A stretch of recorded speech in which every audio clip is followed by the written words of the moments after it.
TFC spiritual ప్రేక్షకులకు స్వాగతం. ఈ వారం రాశిఫలాలు పరిశీలిద్దాం.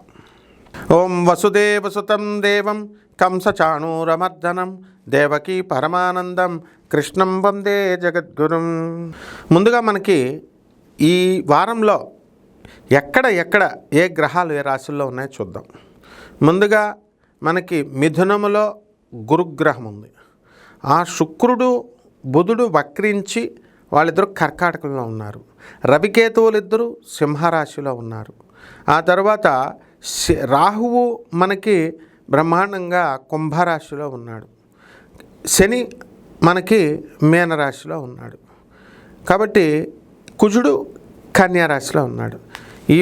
ఈ విధంగా ఉన్నటువంటి ఈ యొక్క గ్రహస్థితులు 12 రాశుల పైన ఒక్కొక్క రాశికి విడివిడిగా ఎలా రాశి ఫలితాలు ఇస్తాడో చూద్దాం.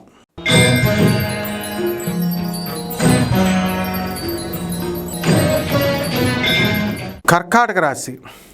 ఈ కర్కాటక రాశి వారికి అందరికీ కూడా మనకి అన్ని పనులు చక అయిపోతూ ఉంటాయి.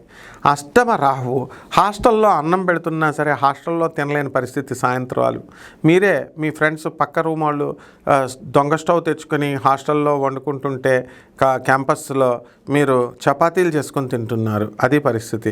కాబట్టి ఈ అష్టమ రాహుగ్రహ ప్రభావం వలన మెంటల్ టెన్షన్ అన్నీ ఉన్నా సరే అల్లుడి నోట్లో శనన్నట్టు. ఇక ఆదాయాలు బ్రహ్మాండంగా ఉన్నాయి. ఇనుము సంబంధమైనటువంటి ఫ్యాక్టరీలు రన్ చేస్తున్న వారు మంచి లాభాల్లో ఉన్నారు. ఆ తర్వాత నల్లని డ్రెస్సులు వేసుకున్న వాళ్ళంతా కూడా జాక్పాట్ కొడుతున్నారు. అలాగే మీ భార్య తరపు బంధువులంతా కూడా మరి కేసులు పెట్టారు మీ పైన. ఆ కేసులు ఇంకా కోర్టులో ఉన్నాయి. జడ్జి వెళ్ళిపోయి సెలవు మీద వెళ్ళిపోయి సంవత్సరం అయినా సరే మీ కేసు ఇంకా బెంచ్ మీదకి రాదు. గవర్నమెంట్ రిక్రూట్ చేసినప్పుడే జడ్జిని మీ కేసు ముందుకు వెళ్తూ ఉంటుంది.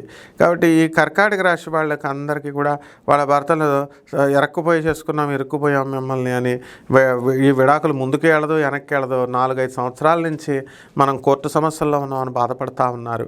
ఈ యొక్క కోల్డ్ స్టోరేజ్ వ్యాపారాలు, అగ్రికల్చరల్, పెస్టిసైడ్స్, మరి ఎరువులు ఇలాంటి వ్యాపారాలు చేస్తున్నటువంటి వాళ్ళంతా కూడా వీళ్ళకి ఏమవుతుందండి, వీళ్ళకి అధిక లాభాలు తీస్తారు. కానీ ఆ లాభాలు మీ చేతికి రావే. కమిషన్ ఏజెంట్సు బ్రోకర్లు తీసుకువెళ్ళిపోతూ ఉంటారు. ఇక ఉల్లిపాయల వ్యాపారం ఉన్నటువంటి వాళ్ళు, కూరగాయల వ్యాపారం చేస్తున్నటువంటి వాళ్ళు వీళ్ళకి భార్యలతో సమస్య ఎక్కువ అయిపోతూ ఉంటుంది. ఇంతకాలం వ్యాపారాలు అసలు ఈ కూరగాయలు రేపు అమ్మకపోతే కుళ్ళిపోతాయన్న బాధతో పాటు ఇక్కడ భార్యని ఆవిడ పెట్టేటటువంటి చిత్రహింసలు, ఆవిడ వైఖరి వల్ల మీరు చాలా ఇబ్బంది పడుతూ ఉంటారు. ఇక పరిహారాల దగ్గరికి వచ్చేసరికి రాహు జపం చేయండి, రాహు స్తోత్రాలు చదవండి.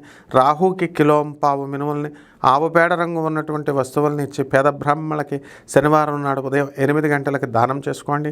దశమహావిద్యల్లో ఒకటైనటువంటి మహాకాళి అమ్మవారి యొక్క హోమాన్ని మీ ఇళ్లలో జరిపించుకోండి.